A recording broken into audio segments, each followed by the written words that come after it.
Welcome to another deep dive. This time, we're going to be looking at human instincts. Okay. We're going to be exploring specifically this book published way back in 1913 Oh, wow. called Educational Psychology Vol. Unknown, The Original Nature of Man Okay. by Edward L. Thorndike. And you might be surprised to learn that over 100 years ago, Yeah. people were still debating whether humans were born as blank slates. Right. Um, Thorndike jumps right into this debate, Yeah. arguing that we actually come pre-programmed Mm-hmm. with a whole set of inborn tendencies. Oh, interesting. And, it's less about creating a complete list of every human instinct Right. and more about understanding how we were wired and what that means for how we learn, Yeah. grow, and interact with the world. What's so fascinating is that Thorndike was writing at a time when this whole idea of Yeah. innate behaviors was still being fiercely debated. Wow. He was really challenging the prevailing notion that we were simply products of our environment. It really makes you think about how much our understanding of human behavior has evolved over time Yeah. and how easy it is to overlook those subtle Right. yet powerful forces that shape our actions. Absolutely. Thorndike uses a rather striking example to illustrate this point. The clinging reflex in newborns. Yes. The clinging reflex. Yeah. Think about it, the seemingly simple reflex, where newborns instinctively grip onto anything Wow, yeah. that touches their palms. It wasn't even documented until the late 19th century. Really? This throws into question how much we truly understand about ourselves. It's amazing. It makes you wonder what other fundamental aspects of our nature Yeah. might still be hidden in plain sight. That really resonates with me. It's like we're constantly peeling back layers of the human experience, Yeah. always discovering new depths and complexities. Mm-hmm. And Thorndike doesn't stop at simply acknowledging these inborn tendencies. Right. He delves deeper, Yeah. exploring the difference between instinct and capacity, Yeah. which seems like a critical distinction. Absolutely. Thorndike understood that not all inborn tendencies are created equal. Okay. And he saw a spectrum ranging from very specific reflexes, like blinking when something comes near your eye, Right. to much broader capacities, like the potential to learn language. Right. It's not about putting things in neat little boxes, but rather appreciating the continuous gradation Okay. of human potential. So a reflex is like an automatic response, Yes. predictable and consistent, Right. while a capacity represents a broader potential Yes. that can be shaped and molded by experience. Precisely. Imagine a baby's vocalizations. Yeah. They have the capacity to make a wide range of sounds. Oh, I see. But it's through interaction and experience that those sounds eventually evolve into meaningful words and complex sentences. Yeah. It highlights how profoundly our environment and experiences interact with our inherent potential. It's amazing to think about a child's brain as this fertile ground, teeming with possibilities, just waiting to be cultivated. Yeah. And this brings us to Thorndike's model for understanding the structure of an instinct. Okay. He breaks it down into 3 key components, right? He does. Yeah. Yes. Each instinct, according to Thorndike, Yeah. can be understood as a combination of a specific situation that triggers it, Okay. a bond connecting that situation to a response, Right. and finally the specific response itself. Okay. Think of a baby's instinct to suckle. The situation might be the sensation of something touching their lips. Right. The bond is innate, and the response, of course, is sucking. Right. It's like a pre-programmed formula for survival. It really makes you wonder how many of these formulas we're walking around with, unconsciously guiding our behavior in all sorts of subtle ways. Absolutely. But what I find particularly fascinating is that, unlike some animals, Mm-hmm. with very fixed responses, Yeah. humans often have multiple possible responses to a single situation. That's a key insight. Yeah. It speaks to our incredible adaptability Yeah. and flexibility as a species. Yeah. We're not just robots programmed to react in a single predetermined way. Right. We have choices. Right. And those choices are influenced by a complex interplay of factors. No. This ability to evaluate different options and choose the most suitable response is arguably one of our greatest strengths. It makes you appreciate the sheer complexity of human behavior Right. and how much more there is to it than meets the eye. Absolutely. And speaking of complexity, Thorndike also delves into the concept of readiness, Yeah. a state of preparedness in our nervous system that influences our actions and motivations. Mm-hmm. This seems like a key piece of the puzzle when it comes to Yeah. understanding why we do what we do. Absolutely. Thorndike observed that we are naturally inclined to do what our nervous system is primed for, Okay. and we find satisfaction in those actions. Oh, just Conversely, being forced to do something we are not ready for, or being prevented from doing what we are ready to do, right. is inherently annoying. Yeah. This principle of readiness has profound implications for understanding motivation, Mm-hmm. learning, and even our overall sense of well-being. So we're essentially wired to find pleasure in those activities that align with our internal state of preparedness. Yes. It makes me think about how frustrating it can be when our natural inclinations are stifled or forced into unnatural channels. Right.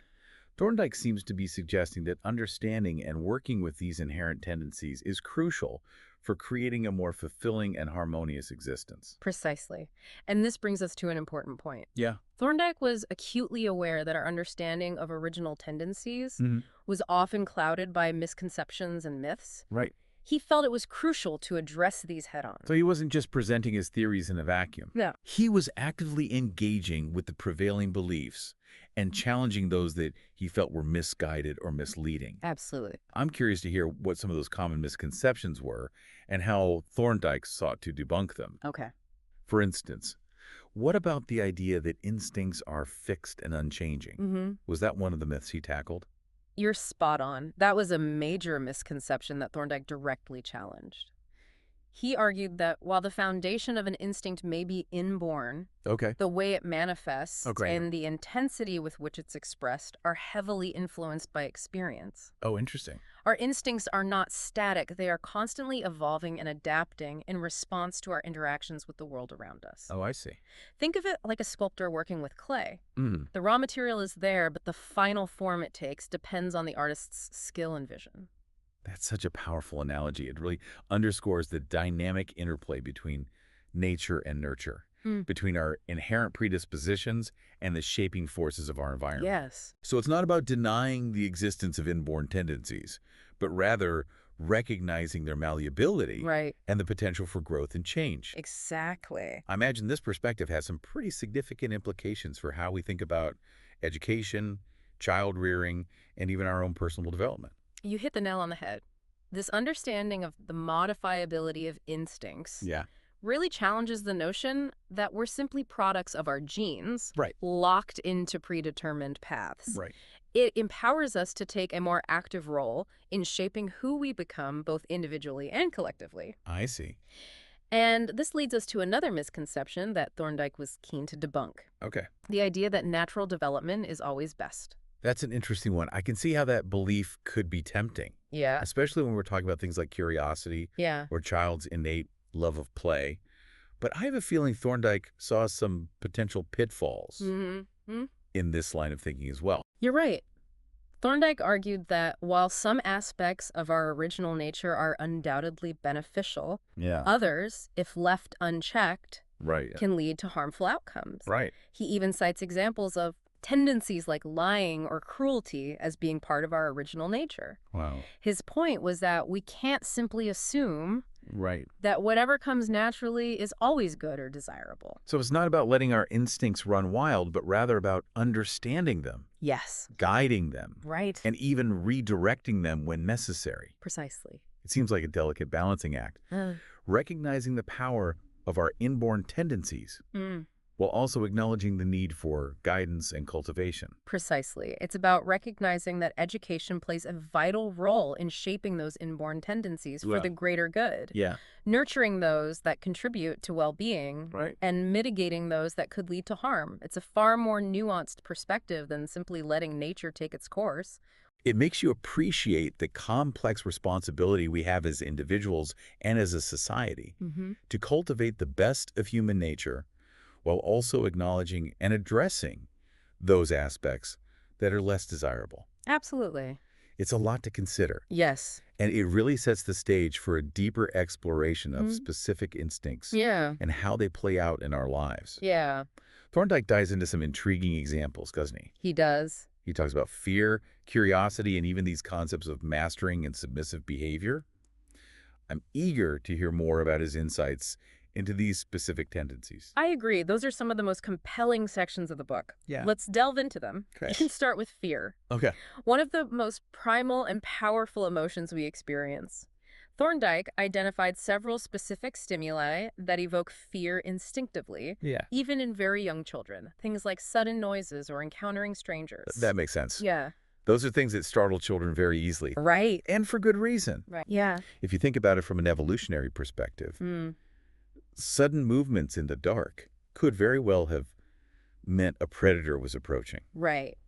It's fascinating how those ancient survival mechanisms are still wired into us today, even though our world looks vastly different. Exactly. And yet, despite its potential for danger, fear also plays a crucial role in our development. Right. It motivates us to be cautious, to learn from our mistakes, and to avoid potential threats. Right. The key, as Thorndike points out, Yeah. is not to eliminate fear altogether, Right. but to guide it, to channel it in ways that enhance our safety and well-being, Right. rather than paralyzing us. It's about finding that delicate balance Yes. between healthy caution and debilitating anxiety. Right. It makes you wonder how much of our adult fears are rooted in these early experiences and how we can leverage this understanding to cultivate a more balanced and courageous approach to life. Absolutely. But what about curiosity? Thorndike also had some interesting things to say about that particular instinct, right? Absolutely. He was fascinated by curiosity Yeah. and saw it as a driving force behind learning and exploration. Right. What's interesting is that he didn't view curiosity as a single instinct, Okay. but rather as a complex interplay of several different drives. Oh, like, Things like reaching, grasping, visual exploration, these all contribute to what we call curiosity. so it's not just one curiosity instinct, but a beautifully orchestrated symphony Yeah. of different drives working together, each contributing its own unique note to the overall melody. Exactly. It makes you wonder how those different drives interact and influence each other, Right. shaping the unique way each of us approaches the world. I can only imagine the kind of classroom Thorndike would create, one that nurtured that symphony of curiosity Yeah. and allowed it to flourish. I think you're right. He would likely advocate for learning environments that encourage exploration, Right. experimentation, and a sense of wonder. But his exploration of instinct didn't stop there. Okay. He also delved into those tendencies that shape our social interactions, Right. particularly those related to dominance and submission. Okay. He referred to these as mastering and submissive behaviors. That's an area I'm particularly curious about. I've always been fascinated by the dynamics of power and leadership. And I wonder how much of that is rooted in our original nature. Right. Did Thorndike shed any light on how these tendencies manifest in our interactions with others? He did. He observed that these tendencies are evident even in young children. Okay. Think about how kids interact. They naturally jockey for attention, Yeah. try to assert themselves, and Right. vie for control. Right. This is a manifestation of the mastering instinct, that innate drive to lead and influence. I see. But on the flip side, they also learn to yield to those who are bigger, stronger, or more assertive. Oh, okay. This demonstrates the submissive instinct, the inclination to follow and defer to authority. It's like an inborn dance Yeah. between wanting to lead and knowing when to follow. Right. It makes you wonder how much of adult power dynamics, whether in the workplace or in personal relationships, Yeah. can be traced back to these primal instincts. Absolutely. It's a thought-provoking concept, to say the least. Right. But there's one more area of Thorndike's work that I'm eager to explore. Okay. His views on imitation. Right. He seemed to be quite skeptical of the idea that imitation was a primary instinct, didn't he? You're absolutely right. Yeah. Thorndike was a vocal critic Yeah. of the then popular belief that imitation was the main driver of learning.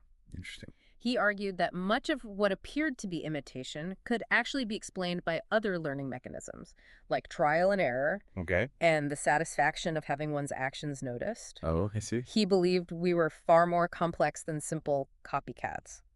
So it's not just about mindlessly mimicking what we see others doing. Right. There's a deeper cognitive process at play involving analysis, experimentation, Yeah. and the drive for recognition and approval.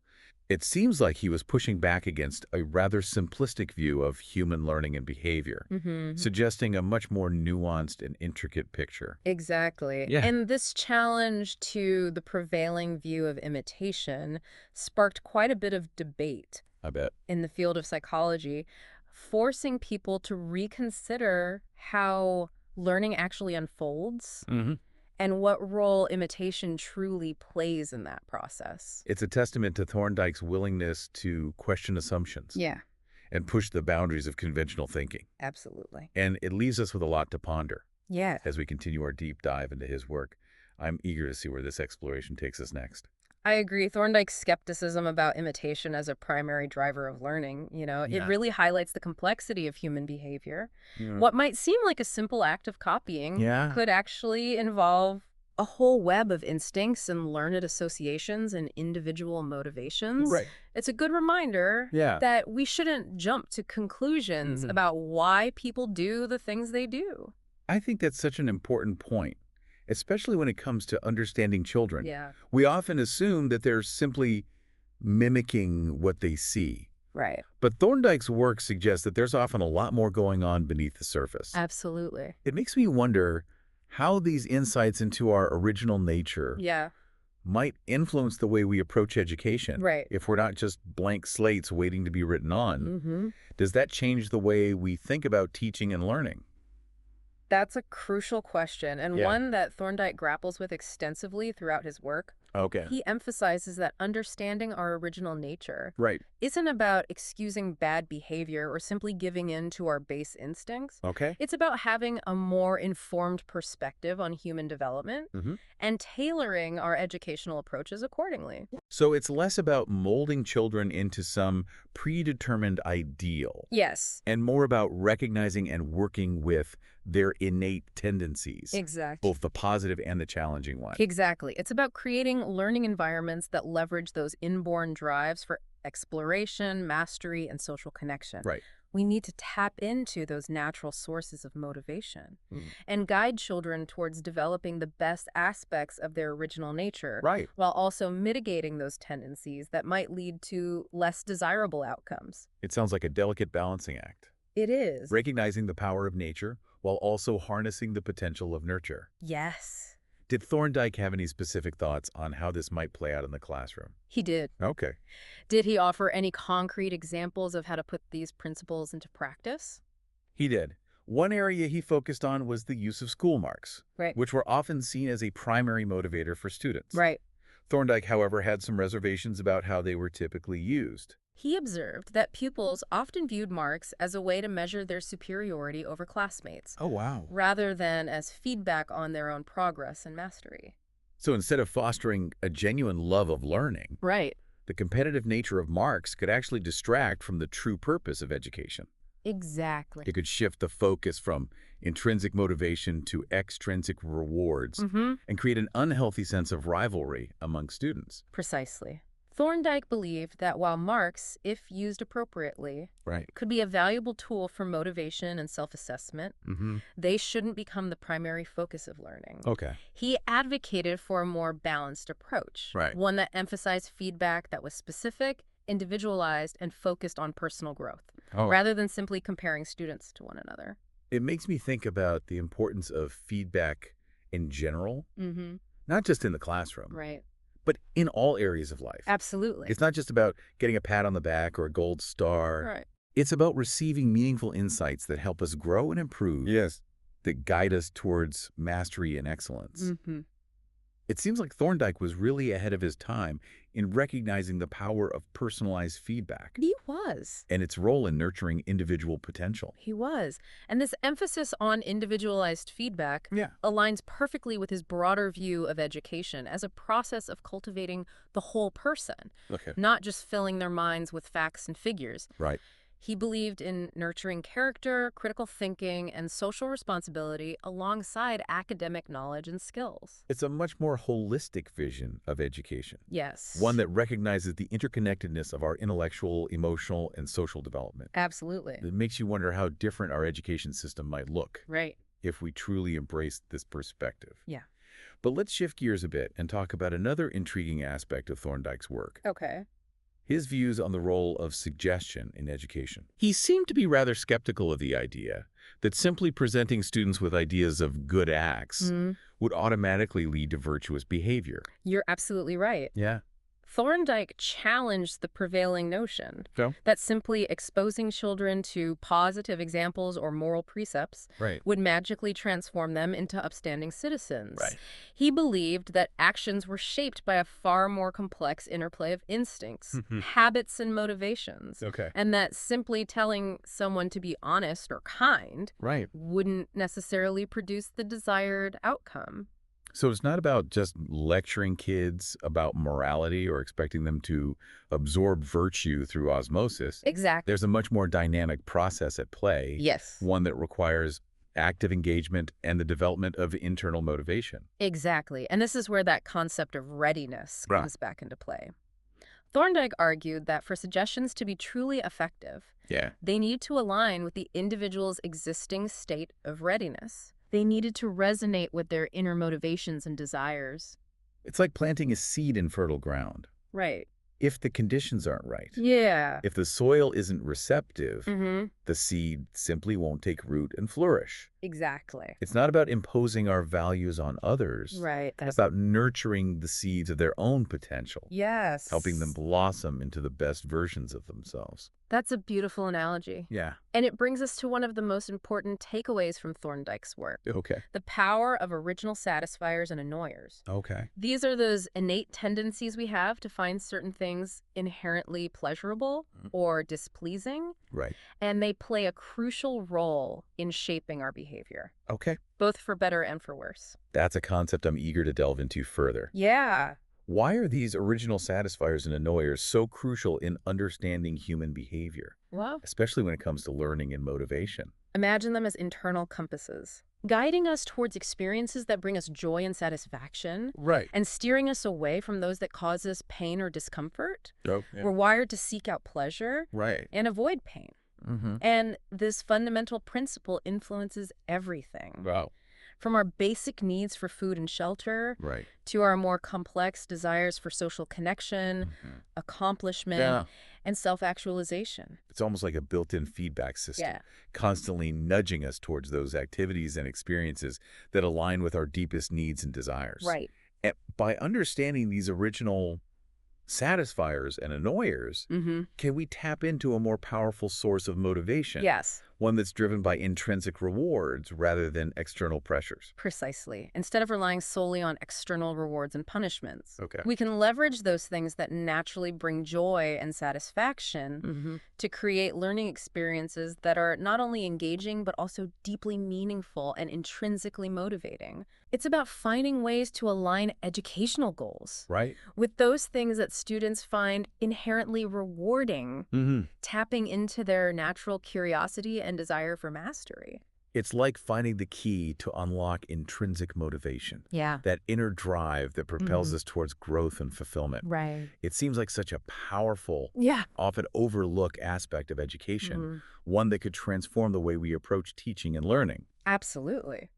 But of course, not everyone is born with the same set of instincts and capacities. Right. We all come into the world with our own unique blend of tendencies, our own internal compass pointing us in different directions. Yes. Did Thorndike acknowledge this variability in human nature? Yeah. And if so, how did he suggest we navigate these individual differences? You're touching on a really important point. Yeah. Thorndike was acutely aware that a one-size-fits-all approach to education simply wouldn't work. Right. He advocated for an individualized approach, one that recognized and nurtured each student's unique set of strengths and weaknesses, Right. their own particular blend of original satisfiers and annoyers.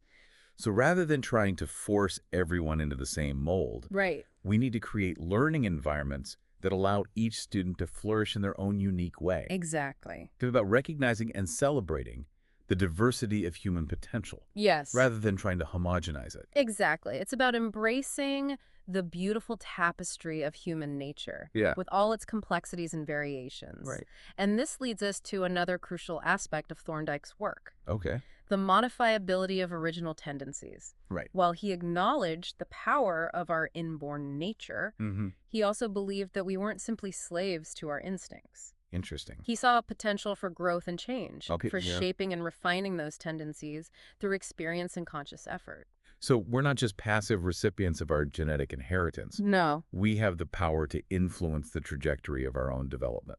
Absolutely. Wow. Thorndike believed that while our original tendencies form the foundation of who we are, they are not set in stone. Okay. They can be modified and redirected through Right. learning, Right. experience, and conscious effort. Right. And this is where education plays a vital role, not just in transmitting knowledge and skills, but in cultivating those qualities that contribute to individual well-being and social progress. It's a powerful reminder that we have agency in our own development. Right. We are not simply products of our genes. No. We are active participants in shaping who we become. Yes. And this brings us to the age-old debate about nature versus nurture. Okay. Where did Thorndike stand on this perennial question? Thorndike took a nuanced approach to this complex issue, Right. recognizing the undeniable influence of both nature and nurture. Okay. He didn't see them as opposing forces, I see. but rather as intertwined threads woven into the fabric of human development. So it's not an either-or situation. It's a both-hand. It is. We're shaped by both our genes and our environment, Yes. by our inborn tendencies and the experiences that mold and refine them. Exactly.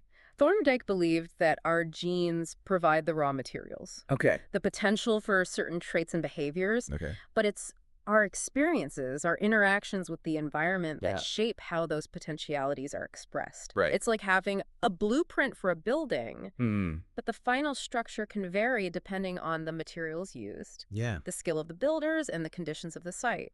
That's a great analogy. Yeah. It really captures the dynamic interplay between our genetic inheritance and the shaping forces of our environment. Right. And it seems to underscore the importance of creating environments that support healthy development, Absolutely. that provide the right kind of nourishment for those seeds of potential to grow and flourish. You're exactly right. Yeah. And this brings us to one of the most fascinating implications of Thorndike's work, the concept of plasticity. I've heard that term before, Okay. but I'm not entirely sure what it means in this context. Okay. Can you shed some light on it? Certainly. Plasticity refers to the brain's remarkable ability to Yeah. change and adapt throughout life. Wow. It's this very capacity for change Right. that allows us to learn new skills, form new habits, Right. and even recover from brain injuries. Right. Our brains are not fixed or immutable. Wow, that's amazing. They are constantly evolving and rewiring themselves in response to our experiences. That's incredibly encouraging. Yeah. It means that we're not stuck with the brain we were born with. No. We have the power to continue learning and growing throughout our lives, Right. regardless of our starting point. Exactly. It challenges the notion that our potential is predetermined, Mhm. or that we reach a point where we can no longer change or improve. Precisely. And this plasticity isn't just a passive process. Okay. It's influenced by our genes, Right. our environment, Yeah. and most importantly, our own choices and actions. So we have a say Yes. in how our brains develop. We do. We can actively shape our own neural pathways Right. through the experiences we choose, the habits we cultivate, Yeah. and the efforts we make. It's a reminder that we are not simply passive recipients of our experiences. Right. We have the power to actively shape our own brains. Right. And by extension, our own lives. Yeah. This notion of plasticity really aligns with Thorndike's emphasis on the modifiability of original tendencies. Right. It suggests that even our most deeply ingrained patterns of thought and behavior Yeah.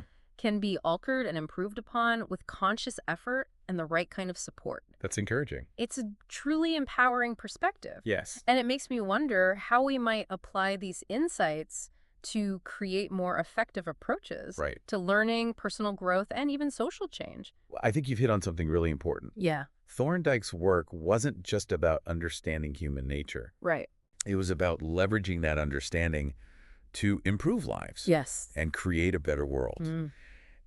And this brings us to one of his most profound insights, Okay. the recognition that original nature is the ultimate source of all values. That's a bold statement. It is. Can you unpack that for us? Yeah. What did he mean by that?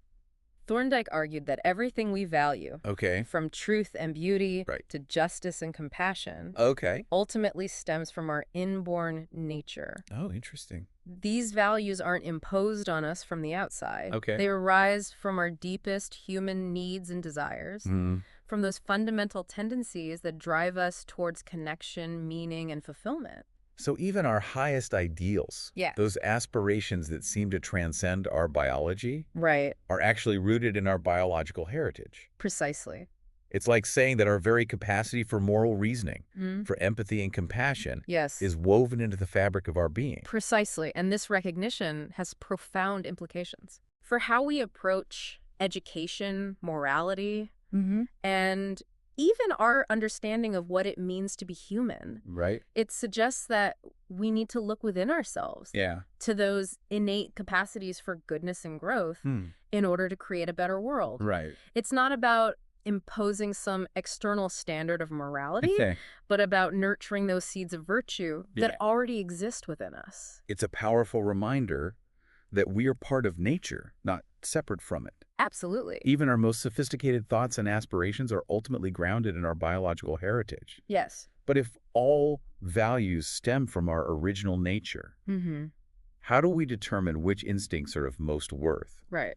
Given the wide range of tendencies that make up our original nature, which ones should we prioritize in our efforts to educate and cultivate the best in humanity? That's the million-dollar question, isn't it? Yeah. And it's one that Thorndike grappled with throughout his work. Okay. He argued that those instincts that contribute to both individual well-being and social progress should be given priority. Right. He placed particular emphasis on those tendencies that foster learning, creativity, cooperation, and a genuine concern for the welfare of others. So instead of simply focusing on survival and self-preservation, Right. we should also cultivate those instincts that elevate us, Yes. that allow us to thrive both individually and collectively. Exactly. It's about moving beyond a narrow focus on self-interest and embracing a more expansive view of human potential, Yes. one that encompasses our capacity for compassion, creativity, and contribution.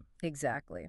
Thorndike believed that education shouldn't be simply about transmitting knowledge or skills, but about nurturing those qualities that make us truly human. I see. It's about fostering those capacities that allow us to connect with others, to create beauty and meaning, and to contribute to the betterment of society. This really shifts the focus from rote memorization and standardized testing to a more holistic view of education that encompasses character development, critical thinking, and social responsibility. You've captured the essence of Thorndike's vision. It's about cultivating the whole person, not just the intellect, Right. and recognizing that our capacity for empathy, compassion, and creativity are just as important as our ability to solve equations or analyze historical events. Absolutely. But it wouldn't be a true deep dive into his work Right. if we didn't also address the less savory aspects of human nature. Right. What about those tendencies that lead to conflict, selfishness, and even cruelty? Yeah. How did Thorndike approach those less desirable aspects of our inborn nature? That's a question I imagine you've been pondering I have. throughout our entire conversation. Yeah. It's clear that Thorndike saw some instincts as more valuable than others, but he didn't shy away from acknowledging the darker side of human nature. Right. Did he offer any guidance on how to address those tendencies Yeah. that could lead to harm or undermine our efforts to create a more just and compassionate world? He did.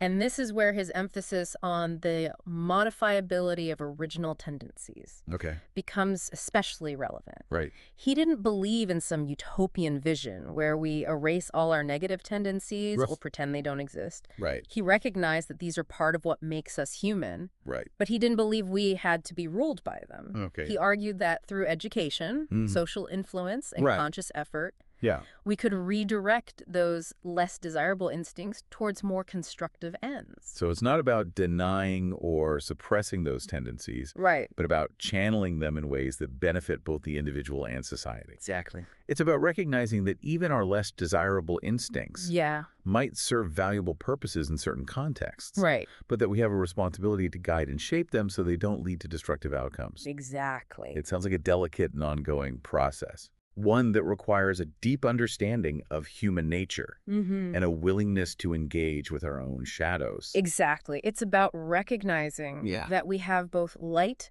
and shadow within us, Right. and that the goal isn't to eliminate the shadow, Right. but to integrate it, Right. to find ways to harness its energy and direct it towards creative and constructive ends. I see. It's a lifelong process, Mm-hmm. and one that requires constant vigilance Right. and a willingness to confront those aspects of ourselves that we might rather avoid.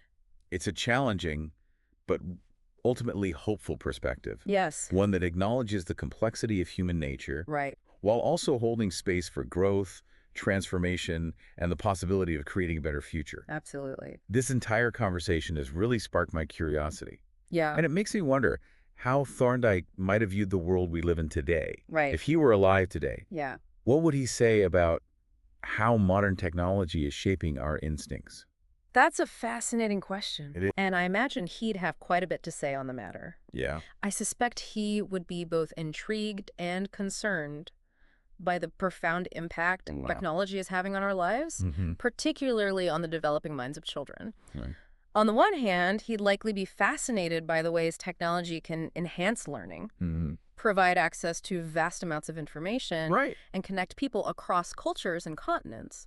But on the other hand, I can imagine him being wary of the potential for technology Right. to distract, Mm, divide, yeah, and even distort our perceptions of reality. absolutely. He was a strong advocate for direct experience, Mhm. for engaging with the world through our senses Right. and interacting with others face to face. Yeah. I wonder how he would reconcile those values Mm-hmm. with the increasingly digital nature of our lives. I think he would urge educators and parents alike to be mindful of how technology is shaping young minds, Right. both for better and for worse. Mhm. He would likely encourage us to find ways to harness the power of technology Right. while also protecting those essential human experiences that foster empathy, critical thinking, Yeah. and a deep connection to the natural world. It's a call to action to ensure that technology serves us Yes. rather than the other way around. Is. It's about using these powerful tools Yeah. to enhance our humanity, not diminish it. Exactly. It's about finding that balance between the virtual and the real, Right. between the digital world and the natural world, Mm-hmm. and recognizing that both have something valuable to offer. Oh. It's a challenge we all face in this digital age. Finding that sweet spot where technology enhances our lives without overshadowing those essential human connections and experiences. It makes me appreciate Thorndike's emphasis on understanding our original nature, on recognizing those fundamental needs and drives that shape who we are. Perhaps by understanding ourselves better, by acknowledging those deeply rooted instincts, we can navigate this technological landscape with more wisdom and intention. I think that's a key insight. Thorndike's work provides a framework for understanding not only how technology might be influencing us, but also how we might leverage those very instincts to shape our relationship with technology. For instance, our innate curiosity, which Thorndike saw as such a powerful driver of learning and exploration, might also be channeled to explore the digital world in more mindful and purposeful ways. So instead of passively consuming whatever pops up on our screens, we could use that curiosity to delve deeper, to seek out information and experiences that truly enrich our lives and expand our understanding of the world. We could become more active and discerning participants in the digital landscape, rather than just letting it wash over us. Precisely. And our inherent desire for mastery, that drive to achieve competence and excellence, could be harnessed to develop new skills, solve complex problems, and even create innovative solutions. Using digital tools, we could become creators, not just consumers, in the digital realm. It's an empowering perspective, one that recognizes the potential for technology to enhance our agency and amplify our impact. But of course, Thorndike also acknowledged those aspects of our original nature that might lead us astray, those tendencies towards selfishness, aggression, or instant gratification. How might those tendencies play out in the context of technology, and what guidance might Thorndike offer for navigating those potential pitfalls? That's where his emphasis on the modifiability of instincts becomes especially important. He would likely caution us against simply assuming that whatever comes naturally in the digital world is necessarily good or beneficial. He'd remind us that just because technology makes something easy or accessible doesn't mean it's aligned with our long-term well-being or the betterment of society. So it's not about rejecting technology altogether, but about using it consciously and intentionally, Hmm. with an awareness of both its potential benefits and its potential drawbacks. It's about being critical consumers of technology, questioning its influence on our thoughts, emotions, and behaviors. It's about recognizing that we have a choice in how we engage with the digital world, just as we have a choice in how we express any aspect of our original nature. Exactly. It's about taking responsibility for our own digital well-being and shaping the technological landscape in ways that reflect our values and aspirations. It's about harnessing the power of technology to amplify our humanity, not diminish it. This entire deep dive has been such a thought-provoking exploration of Edward L. Thorndike's The Original Nature of Man. It's amazing how relevant his ideas still are today, even after more than a century. It's a testament to the enduring power of these fundamental questions about what makes us human, what drives our behavior, and how we can leverage that understanding to create a better future. I couldn't agree more. Thorndike's work provides a timeless lens through which to view ourselves and the world around us, and his insights offer valuable guidance for navigating the complexities of human nature in any era. And for our listeners, I think the key takeaway here is to remember that understanding our original nature is not about justifying our actions or resigning ourselves to some predetermined fate. It's about empowerment. It's about recognizing the potential for growth and change for shaping our instincts and channeling them towards constructive ends. It's about using that understanding to create a world where the best of human nature flourishes. And with that, I think we've reached the end of our deep dive. Thanks for joining us on this fascinating journey into the world of human instincts. It's been a pleasure exploring these timeless ideas with you. And until next time, keep those minds curious and keep exploring.